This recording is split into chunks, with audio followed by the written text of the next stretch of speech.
Assalamualaikum warahmatullahi wabarakatuh.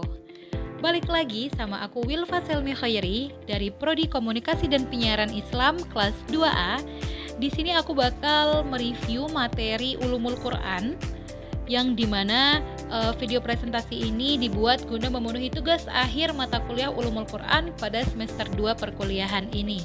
Semoga video ini bisa menjadi bermanfaat untuk kita semua, dan dengan sangat terbuka aku menerima kritik dan saran yang membangun dari teman-teman semua. Qiraat menurut etimologi adalah bacaan. Sedangkan menurut istilah, qiraat ialah setiap bacaan yang disandarkan kepada salah seorang qari tertentu.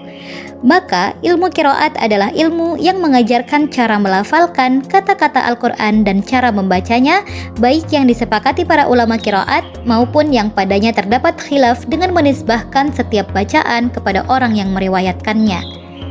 Berdasarkan definisi tersebut, dapat dipahami bahwa materi ilmu qiraat adalah cara menuturkan Al-Quran dan cara membacanya. Ilmu qiraat terbagi menjadi beberapa macam. Salah satu ilmu qiraat yang terkenal ialah qiraat sab'ah. Qiraat sab'ah merupakan qiraat dengan pengucapan tiap katanya berdasarkan aliran para imam qiraat pada zaman Rasulullah SAW.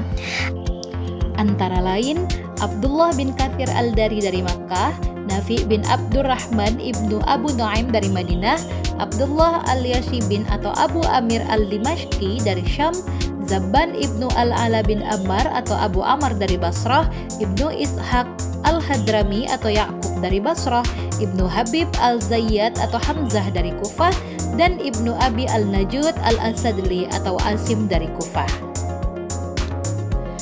Ketujuh imam qiraat itulah yang masyhur dan disebutkan secara khusus oleh Imam Abu Bakar bin Mujahid al-Baghdadi yang merupakan pencetus munculnya al-qiraat as-sab'ah.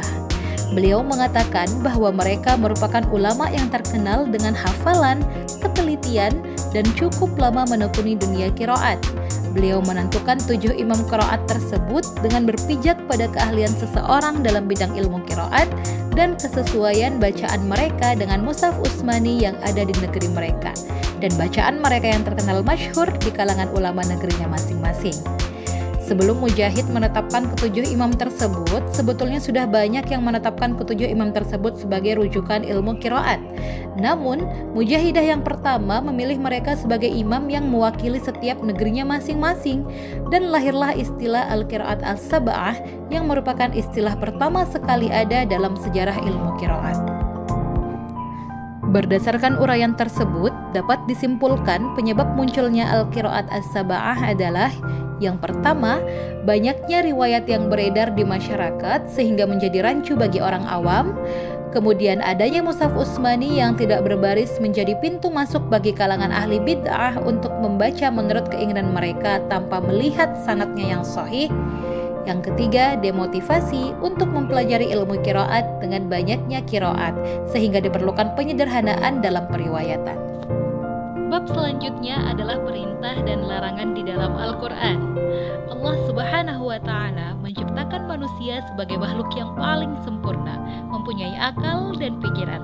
Oleh karena itu, Allah menurunkan ajaran berupa perintah dan larangan bagi makhluknya, khususnya bagi manusia. Alasan mengapa Islam memiliki banyak perintah dan larangan adalah karena Allah sangat cinta kepada hambanya. Kecintaan Allah tersebut membuat Dia protektif kepada hamba-hambanya yang disayanginya. Nah, perintah dan larangan dalam Al-Quran merupakan bentuk bukti kasih sayang Allah kepada umatnya. Karena Allah sayang kepada kita semua, makanya Allah turunkan perintah dan larangan untuk kita semua. Materi selanjutnya adalah tentang sejarah dari tafsir. Penafsiran Al-Quran telah terjadi sejak masa awal pertumbuhan dan perkembangan Islam. Penafsir pertama pada masa pertumbuhan Islam adalah Rasulullah SAW. Upaya penafsiran Al-Quran ini masih tetap berjalan pasca wafatnya Rasulullah yang dilanjutkan oleh para sahabat, tabi'in hingga masa saat ini. Ibnu Jarir At-Tabari adalah tokoh ilmu tafsir dari Persia atau sekarang disebut dengan Iran, yang sering dijuluki sebagai bapak ilmu tafsir yang lahir pada tahun 839 Masehi.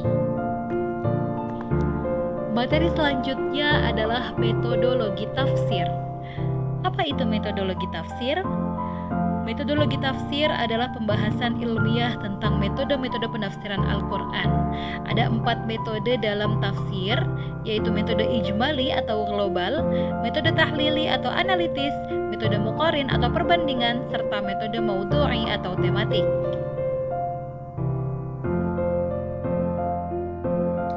Secara bahasa, tafsir Al-Quran berarti menyingkap makna-makna Al-Quran sesuai dengan kemampuan manusia. Sedangkan maqasidi secara bahasa berarti kebermaksudan. Secara istilah, tafsir maqasidi adalah salah satu penafsiran dan kecenderungan dari perspektif tafsir yang mengkaji bagaimana menyingkap pesan-pesan rasional dan tujuan-tujuan variatif yang terpisah yang berada di seputar Al-Quran, baik secara universal atau partikular, yang disertai penjelasan dalam rangka merealisasikan kemaslahatan bagi umat manusia. Ada beberapa istilah lain dalam penyebutan tafsir maqasidi, yaitu asraru wa hikmat yang berarti rahasia-rahasia syariat, ahzaf yang berarti tujuan, dan ma'kuliyat asy-syariah yang berarti rasionalitas syariah untuk menjelaskan rasionalitas Al-Quran. Dasar teologis dari tafsir maqasidi adalah Quran Surah Taha ayat 2, Quran Surah Al-Isra ayat 9, dan Quran Surah Al-Anbiya ayat 107. Fokus dari tafsir maqasidi ini tidak hanya pada hal yang partikular saja, namun juga sampai kepada whyness atau mengapa melaksanakan sesuatu yang diperintahkan dalam teks Al-Quran dan apa maksud serta tujuan yang diinginkan dari pelaksanaan hal tersebut. Sedangkan dalam tujuannya, tafsir maqasidi sendiri memiliki beberapa bagian.